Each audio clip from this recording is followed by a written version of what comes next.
चला तर मग आज होतं दुकान बंद आणि आज चालले होते जरा मी लग्नाला. म्हणजे आम्ही 3 जण चाललो होतो. माझा मुलगा, माझे हे आणि मी.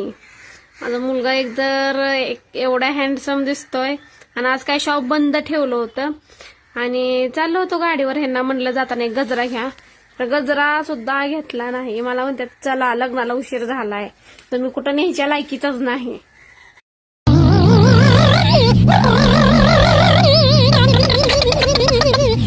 येताना शूट केलता, कारण मी जाताना तोंडाला बांधून गेलते, येताना काही तोंडाला बांधलं नव्हतं. म्हणलं आता झालंय लग्न, आता मेकअप गेला तरी चालेल, केस विसकटले तरी चालतील आता, म्हणून काय येताना तोंडाला बांधलं नव्हतं.